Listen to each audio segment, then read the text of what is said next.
মানুষের পাশে থাকতে হবে। এই বাড়িতেই বসে উনি আমাদের চোখের সামনে মানুষ এসছেন, নিজের ছোট ম্যাচিস বক্সে হোক, কাগজে চিরকুটে হোক, চাকরি দিয়েছে।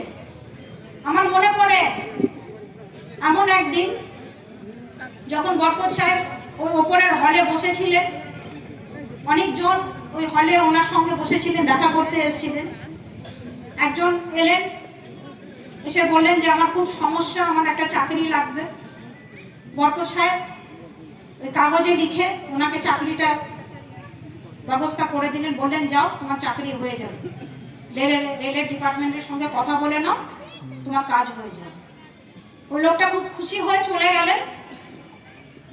কয়েকজন বড় মামার সঙ্গে বসেছিলেন, উনি বললেন যে দাদা আপনি চাকরিটা ওনাকে দিয়ে দিলেন, উনি কিন্তু সিপিএম এর অনেক বড় লিডার। তো বরকত সাহেব বললেন তো কি হয়েছে, উনি তো মালদার মানুষ, তাই আমি ওনাকে চাকরি দিয়েছি।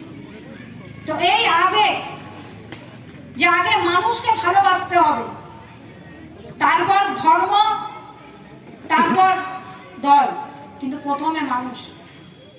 এই আদর্শ, এই নীতি আমরা কংগ্রেসেও দেখেছি, বরকত সাহেবকেও দেখেছি, এবং সেটাই আমাদের শিক্ষা। আমরা মানুষের বিপদে আপদে মানুষের পাশে থাকতে চাই। আপনারা যে আমাকে আবার কাজ করার সুযোগ দিয়েছেন, আমি ইশাদাকে আগেই বলেছি যে আমি প্রত্যেকটা বুথে গিয়ে নিচু স্তরে মানুষের সঙ্গে কাজ করতে চাই, দলকে মজবুত করার কাজ করতে চাই, সংগঠনকে মজবুত করার কাজ করতে চাই, এবং মালদার আমাদের প্রচুর সমস্যা আছে, সেই সমস্যাগুলো নিয়ে আন্দোলনে মানুষের পাশে থাকতে চাই। তো আমি আপনাদেরকে এটাই অনুরোধ করব যে আজকে আপনারা যেমন খুশি, আমিও মন থেকে খুশি। মনে হচ্ছে আজকে সত্যি আমি বাড়ি ফিরে এলাম, এবং সেটার জন্য আমি আপনাদের প্রত্যেককে ধন্যবাদ জানাই, কারণ আপনারা সকাল থেকে আমাদের সঙ্গে আছেন। আমাদের এখন পিসিসি লিডারশিপ শুভঙ্কর দা, উনিও খুব ভালো কাজ করছেন। আমাদের মীর সাহেব, উনিও প্রচুর ঘন ঘন আসছেন। এই 5 মিনিটের মধ্যে ওনারা ঢুকবেন, তো আপনারা অবশ্যই ওনাদের বক্তব্য শুনবেন, এবং আগামী দিনে প্রত্যেকটা বুথে আপনাদের সঙ্গে দেখা হবে, কাজ করার সুযোগ হবে। এবং শেষে আমি বরকত সাহেবকে ধন্যবাদ জানাই, কারণ কি আজকে এত বড় সুযোগ মানুষ আমাকে দিয়েছেন কাজ করার। একমাত্র আমি ওনার পরিবারের একজন সদস্য হিসেবে সেই সুযোগটা পেয়েছি। আমাদের দলের নেত্রী সোনিয়াজি, আমাদের প্রেসিডেন্ট খার্গে সাহেব, আমাদের নেতা রাহুলজি, প্রিয়াঙ্কাজি, বেণুগোপালজি, তারা সবাই আমাদের পাশে আছেন, আমাদের পরিবারকে খুব ভালোবাসেন।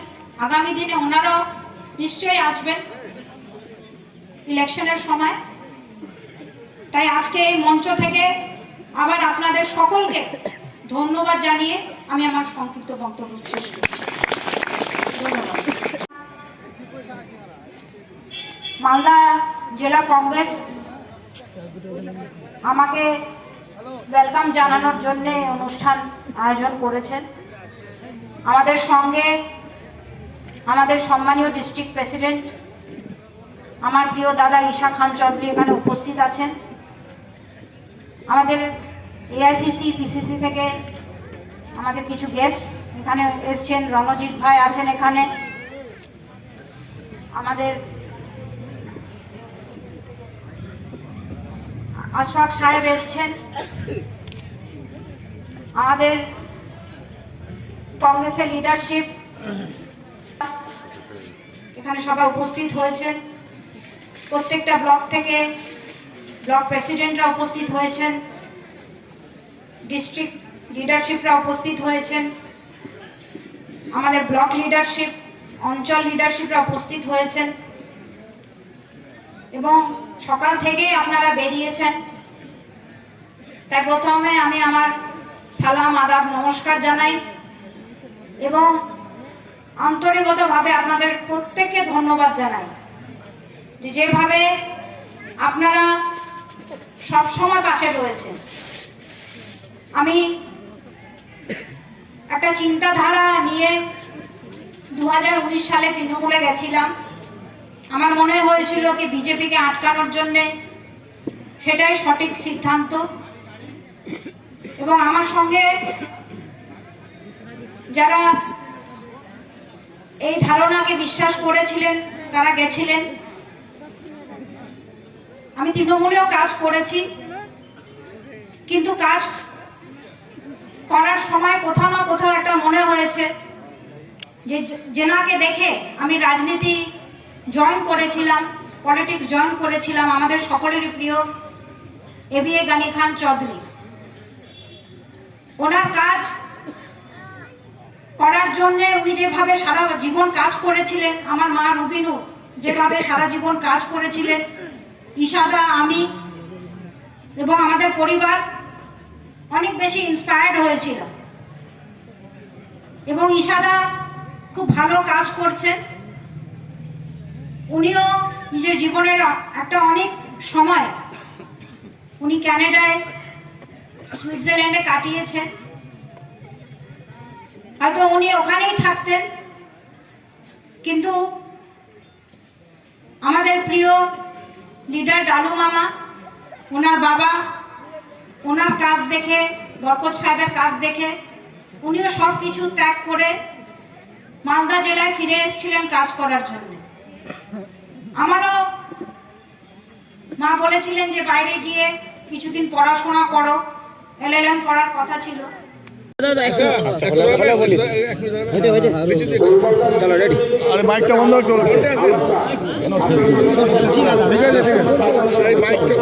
প্রচুর উচ্ছ্বাস কর্মীদের মধ্যে, কি বলবেন? ভাবতে পারিনি যে এত মানুষের ভালোবাসা, আবেগ এবং এত ওয়ার্ম ওয়েলকাম পাবো আমি নিজেও ভাবতে পারিনি। দেখে সত্যি খুব ভালো লাগছে এবং মনে হচ্ছে যে সত্যি নিজের বাড়ি ফিরে এসেছি। এত মানুষের ভালোবাসা এবং একটা বড় এক্সপেকটেশন, একটা বড় রেসপন্সিবিলিটি। আমরা মনে হচ্ছে পরিবারের পাশে আবার ফিরে আসতে পেরেছি। সকলকে ধন্যবাদ জানাই যে তারা এত মন খুলে আমাকে অ্যাকসেপ্ট করেছে এবং বরকত সাহেবের সমাধিতে একসঙ্গে পুরো পরিবার, আমাদের পরিবার, কংগ্রেসের আমরা পরিবার সবাই মিলে একসঙ্গে আমরা দোয়া করলাম যে আগামী দিনে যাতে আমরা একসঙ্গে ইউনাইটেডলি কংগ্রেসকে মজবুত করার কাজ করি। তৃণমূলে যাওয়াটা কি ভুল ছিল? তৃণমূলে যাওয়াটা কি ভুল ছিল? তৃণমূলে যাওয়া না, ঠিক ছিল। প্রত্যেকটাই আমি মনে করি অভিজ্ঞতা, ওটা একটা অভিজ্ঞতা। তবে নিশ্চয়ই আমি বলবো যে যেভাবে মানুষ দুঃখ পেয়েছে, বিশেষ করে কংগ্রেসীরা যেভাবে দুঃখ পেয়েছে আজকে বুঝতে পারছি, এবং আমার খুব কষ্ট হয়েছে, কিন্তু আমার মনে হয়েছে কি বিজেপিকে আটকানোর জন্য আমার সেই সিদ্ধান্ত নেওয়া দরকার ছিল, আমি নিয়েছিলাম। তবে আজকে সত্যি কংগ্রেসে ফিরে আসতে পেরে সত্যি খুব ভালো লাগছে। বিধানসভার তো কয়েক মাস বাকি রয়েছে, কি আশা করছেন? আমরা আশা করছি যে কংগ্রেসের রেজাল্ট ভালো হবে, কারণ মালদার মানুষ, পশ্চিমবঙ্গের মানুষ চাইছে যে একটা পরিবর্তন আসুক এবং কংগ্রেস যাতে এগিয়ে আসুক, মানুষের পাশে থাকুক, গভর্নমেন্টে আসুক। আপনি কিভাবে কাজ করবেন? আপনি কিভাবে কাজ করবেন? বিজেপির হয়ে লড়াই করতে পারছিলেন না? না তৃণমূল কংগ্রেস কি বিজেপির জন্য লড়াই করছে না? আপনার কি মনে হয়? দেখুন, আজকে আমি তৃণমূলের উপরে ফোকাস করতে চাইছি না, আজকে কংগ্রেসের উপরে ফোকাস করতে চাইছি। কারণ কি আজকে আমার অ্যাকচুয়াল জয়নিং বরকত সাহেবের সমাধিতে আমরা সবাই মিলে ফুল দিলাম। আমাদের পরিবার, কংগ্রেসের পরিবার, আমরা সবাই একসঙ্গে আছি। কংগ্রেসকে আগামী দিনে কিভাবে মজবুত করব সেই কথা আমরা আজকে বলবো, এবং আগামী দিনে কংগ্রেসের যারা শত্রু তাদের কথা তো আমরা বলবো যখন ক্যাম্পেইন করবো, কিন্তু আজকে কংগ্রেসকে আমরা ফোকাস করতে চাই। আজকে যে কংগ্রেসের যে অবস্থা, কি মনে করেন এই কংগ্রেস তৃণমূল সরকারকে সরাতে পারবে? নিশ্চয়ই, কারণ মানুষ চাইছে, যখন মানুষ পরিবর্তন চায় তখন পরিবর্তন আসে। এবং আমি সেই কথাটাই দিল্লিতে বলেছিলাম যে পরিবর্তন আমার থেকেই শুরু হোক। আমরা চাই যে কংগ্রেস ফিরে আসুক, সরকারে আসুক, এবং মানুষ সেটা চাইছে, এটা মানুষের ডিমান্ড। কোন সমীকরণ হবে?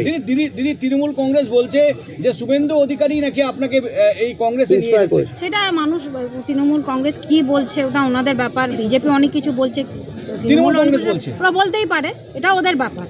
এটা আগামী দিনে আমরা কিভাবে কাজ করছি, আমাদের কাজ হচ্ছে, টার্গেট হচ্ছে কংগ্রেসকে মজবুত করা, সেটা আমরা। আপনি কোন সিট থেকে দাঁড়াবেন? আমি কোনো এসব নিয়ে কোনো মানে কন্ডিশন নিয়ে কংগ্রেসে আসিনি।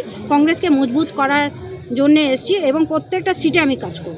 বলছি, শুভেন্দু অধিকারী আপনাকে এবং কোতলি ভবনকে ক্লিন চিট দিয়েছে, কোনো দুর্নীতি বা আর্থিক কারণে আপনারা এটা জড়িত না। ওনার ব্যাপার, এটা শুভেন্দুদা বলতে পারবেন, আমি তো বলতে পারবো না। এই ক্লিন চিটের বিষয়টাকে এটা আপনি শুনেন, শুভেন্দু অধিকারী বলে নয়, এটা মালদার মানুষ আমাদের পরিবারকে ক্লিন চিট দিয়েছে। এই জন্য আজও মালদার মানুষের কাছে বরকত সাহেবের পরিবার এত পপুলার। এই তৃণমূল দলটা কি দুর্নীতি বা এই যে একেবারে 26,000 চাকরি থেকে আমি তো বললামই, আজকে আমাদেরকে আপনাদের কাছে সকলকে অনুরোধ করছি, আজকে কংগ্রেসের কে ফোকাস করতে দিন, তারপর আগামী দিনে তো আমরা বলবো যে মূল লড়াই তাহলে কার সঙ্গে, তৃণমূল না বিজেপি? মূল লড়াই আমরা সবসময় মনে করি যে বিজেপির সঙ্গে, শুধু পশ্চিমবঙ্গে, শুধু মালদায় নয়, সারা দেশে, এবং অবশ্যই এখানে তৃণমূলের সঙ্গেও আমাদের লড়াই আছে। বলছি, যদি সমীকরণ দেখা যায় যে বিধানসভা আসনে তৃণমূলকে আটকারে বিজেপির সঙ্গে নিতে হয়, তাহলে কি আপনাকে বিজেপির পক্ষে এরকম যাবেন? আমরা আগে তো বললাম যে আমাদের মূল লড়াই হচ্ছে বিজেপির সঙ্গে, এটা এবং ছিল, আছে, আগামীতেও থাকবে। আপনার সঙ্গে আরো কেউ দলে ফিরবে এবার কংগ্রেসে? দেখুন, আমি পুরো ব্যাপারটাই খুব কনফিডেন্সিয়াল ছিল। আমার সঙ্গে যারা তৃণমূলে গেছিলেন আমি কিন্তু কাউকেই জানাতে পারিনি, এবং অনেকে দুঃখও পেয়েছে। আমি তাদের কাছে ক্ষমাও চাইবো, কারণ কি তারা আমাকে দেখে তৃণমূলে গেছিলেন।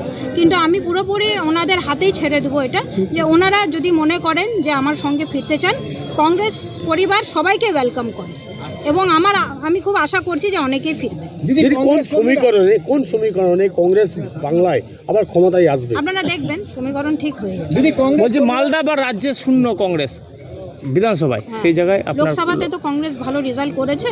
আমি যেটা বললাম, পরিবর্তন রাজনীতিতে, এবং আমরা দেখেছি সবসময় একটা পরিবর্তন আসে, আগামী দিনে পরিবর্তন কোনো আসবে। দলের সঙ্গে অ্যালায়েন্সে যাওয়ার ভাবনা? সেটা তো লিডারশিপ ডিসাইড করবে, সেটা তো আমি দিদি decide করতে কংগ্রেস পারি না। কর্মীরা সবাই চাচ্ছে আপনাকে প্রার্থী হিসাবে এবং আপনাকে আবার আমি আগেই বললাম, আমি প্রত্যেকটা সিটে কাজ করতে চাই, এবং ঠিক আছে, কংগ্রেস ঠিক আমাকে আছে। এভাবে দায়িত্ব